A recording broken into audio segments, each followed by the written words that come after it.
कितने दिन साब के दिखाने गुरु जी दे बाग दिया, कितने दिन साब के दिखाने गुरु जी दे बाग दिया, सोने फुल्ला दे गुलाब दिया, सोने फुल्ला दे गुलाब दिया, बोले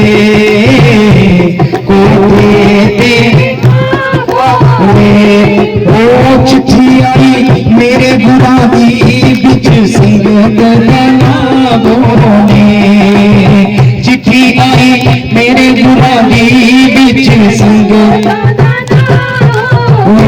सोने फुल्ला दे गुलाब दिया, सोने फुल्ला दे गुलाब दिया, कितने दिन साब के दिखाने गुरु जी दे बाग दिया, कितने दिन साब के दिखाने गुरु जी दे बाग दिया, इस बेड़ी का मला कोई ना, इस बेड़ी का कोई ना, चरण च रखो गुरु जी इस दम बाबा सा कोई ना, चरण च रखो गुरु जी इस दम बाबा कोई ना, सोने फुल्ला दे गुलाब दिया, सोने फुल्ला दे गुलाब दिया, कितने दिन साब के रखा मेरे गुरु जी दे बाग दिया, कितने दिन साब के रखा मेरे गुरु बाग दिया, ओ आटा गुन लिया हाथ तो के, आटा गुन लिया हाथ तो के, साडे कद आओ गुरु जी के लिए एकत्रित हुए हैं। सर्वप्रथम मैं संत श्री गुरु रामानंद जी महाराज, गुरु शेषन जी महाराज जी से प्रार्थना करता हूँ कि वे इस क्षेत्र में जो ये गुरु पूर्णिमा का पावन पर्व मनाया जा रहा है, इसका आशीर्वाद इस सुंदर बने को ही नहीं पूरे राज्य को, पूरे देश को मिले, ताकि सब जो है धर्म कार्य को चले और अपने जीवन सुखी करें। हमारा ये जो गुरु पूर्णिमा का जो अवसर है या कोई भी त्योहार है, इसको जो मनाने का जो ध्येय है, जो लक्ष्य है, उसके बीच में गोस्वामी तुलसीदास जी ने बहुत अच्छा लिखा है। एक चौपाई, उस चौपाई के ऊपर अगर आप उसको शिक्षा ले लें तो पूरी रामायण पढ़ने की जरूरत नहीं है। रामायण के बीच में, गीता में, कोई भी ग्रंथ के बीच में पूरा ग्रंथ पढ़ने की जरूरत नहीं होती। एक श्लोक उसको अपने जीवन में उतार लीजिए तो जीवन सफल हो जाता। तुलसीदास जी ने बहुत अच्छा लिखा है, सुत दारा और लक्ष्मी पापी के भी हुए, संत समागम हरि कथा तुलसी देव दो। सुत कहते हैं बच्चों को, दारा बोलते हैं पत्नी को, लक्ष्मी ये समस्त जो प्रॉपर्टी है, जमीन जायदाद धन धन, इसको लक्ष्मी कहते हैं। सुत दारा और लक्ष्मी पापी के भी हो, ये तीनों चीजें, ये जो पापी लोग हैं, दुष्ट लोग हैं, धर्म से विहीन है, उनका आचार विचार ठीक नहीं है, धर्म कर्म कुछ नहीं है, खाना पीना कुछ नहीं है, कोई नीति नहीं, कोई कुछ नहीं, सिर्फ धर्म पैदा करना है और परिवार को बढ़ाने तक जो काम है, ये पापों के घर में भी होता है। पापों के घर में भी बहुत पैसा होगा, पापों के घर में बहुत धन धन होगा, बच्चे होंगे, परिवार होगा, लेकिन उनके पास संतों को मिलने का समय नहीं होगा। संत समागम, संत समागम मीन्स कोई भी संत हो। तो यहाँ हमारे इस क्षेत्र में बड़ी बड़ी महान विभूतियां रहती हैं। काशीनाथ गिरी जी महान गद्दी, जिसको हम यहाँ से दूर से नमस्कार करते हैं। वीरम शाह गद्दी, उसको दूर से नमस्कार करना चाहिए और हम करते हैं। ये गद्दियां कोई छोटी गद्दियां नहीं है और न ही इन गद्दियों का इतिहास कोई बहुत पुराना है। वीरम शाह गद्दी,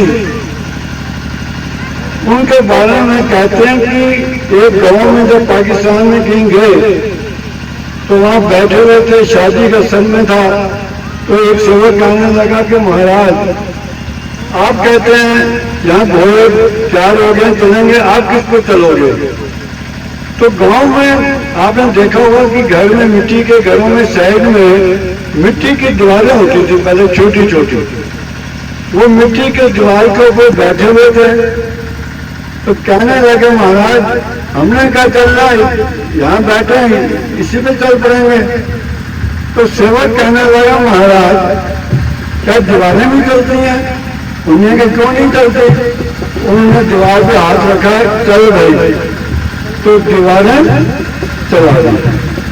ये गद्दियां महान गद्दियां हैं और हम सब का सौभाग्य है कि आज उन गद्दियों की यहाँ पर स्थापना है।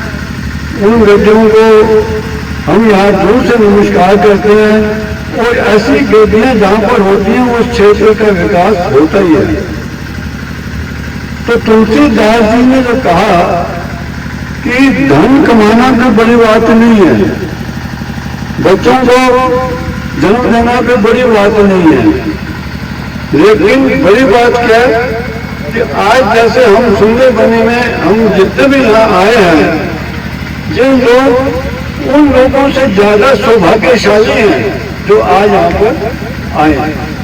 चाहे आप यहाँ पर आधा घंटा गुरु पूजा करोगे, 1 घंटा पूजा करोगे, लेकिन ये बिना सौभाग्य, बिना भाग्य के प्राप्त नहीं होगा। इसलिए उन्होंने कहा कि संत समागम, संतों का समागम कहीं अगर मिलता है, चाहे बस स्टैंड पे हो, किसी गद्दी को जाओ, कोई महापुरुष मिलता है और भगवान की कथा करते हैं, ये जो सौभाग्य है ये बिना किस्मत के नहीं मिलता। आप लोग इतनी दूर से आए, यहाँ पर आने पर आपको तकलीफ जरूर हुई होगी, सुबह उठना, ऐसा करना, गुरु पूजा के लिए आज आपने खाना पीना नहीं खाया हुआ, लेकिन वो जो तकलीफ है थोड़ी सी, वो ही आपकी संपत्ति सही माने में।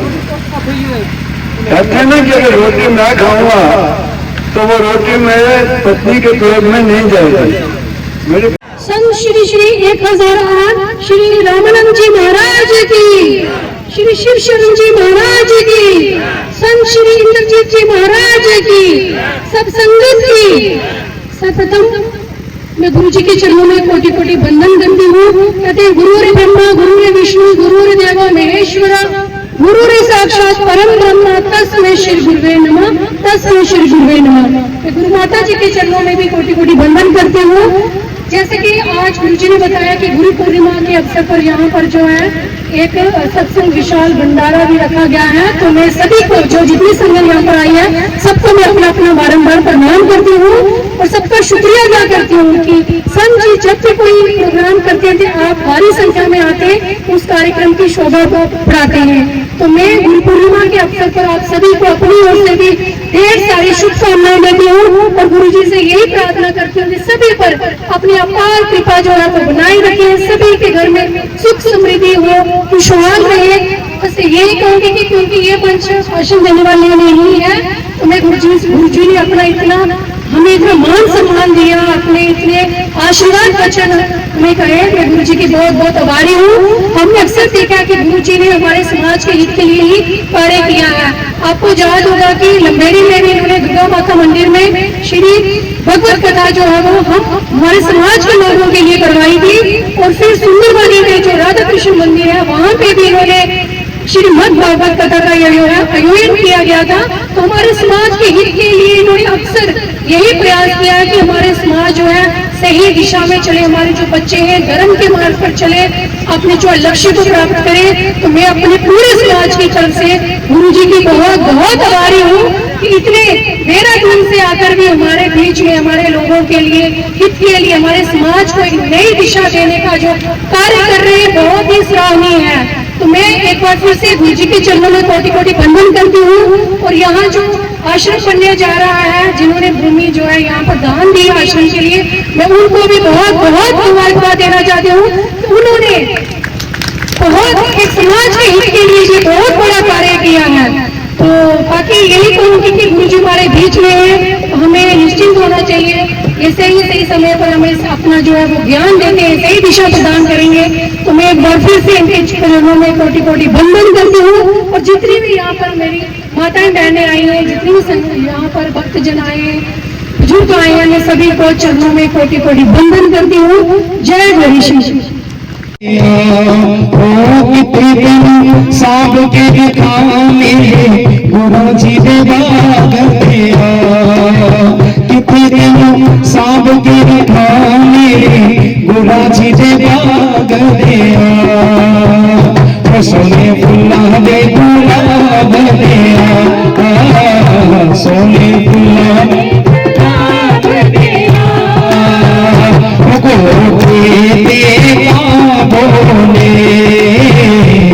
बोले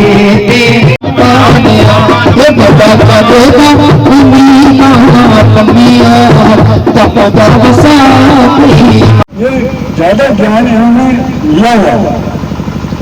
जहाँ तक मैं बताऊं कि जितने भी भागवत कथा, जितने भी ग्रंथ हैं, इन ग्रंथों के बीच में मुक्ति करने का अधिकार, किसी की मुक्ति करने का अधिकार, यह सिर्फ शिवजी भगवान जी को है। ब्रह्मा जी, विष्णु भगवान और शिव जी की शक्तियां जो है वो इस संसार में सबसे बड़ी है। मुक्ति करने का अधिकार यह सिर्फ शिवजी भगवान जी को है। किसी भी ग्रंथ में यह नहीं लिखा हुआ कि ब्रह्मा जी ने किसी की मुक्ति की है। किसी ग्रंथ में यह नहीं लिखा कि विष्णु भगवान जी ने किसी की मुक्ति की है। शिव जी भगवान जी के बहुत उदाहरण मिलेंगे कि उन्होंने मुक्ति की है। शिव जी भगवान जी ने इस संसार में जो ये हम लोग आते हैं, हमारा एक सर्कल है, जन्म लेना, बड़ा होना और मृत्यु को प्राप्त कर देना। इस शरीर के तीन ही लक्षण हैं, जन्म लेना, बड़ा होना, उसके बाद मर जाना। तीन के बाद कोई बात नहीं है इस शरीर का। पुण्य रूपी जन्म होना, पुण्य रूपी मरण, पुण्य रूपी जन्म जठरे शयन, बार बार जन्म लेना, बार बार मां के गर्भ में आना, बार बार मृत्यु को प्राप्त करना। हमारा इस संसार में आके ये कार्य नहीं है कि हमने कोठी बंगले इकट्ठे करने हैं।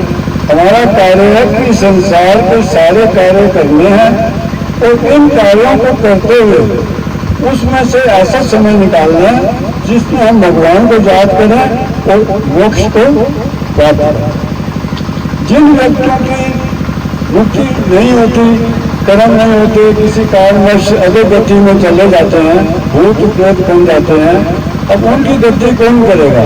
तो उनकी गति कौन करता? हमारा शिव जी भगवान। शिवजी भगवान जी एक मुक्ति को देते थे और एक हमारे संत साहब योगेश्वर श्री गुरु रामानंद जी महाराज जिनका नाम है, और ये हमारा सारा समाज जानता है कि वो भूत प्रेतों की मुक्ति को करते थे।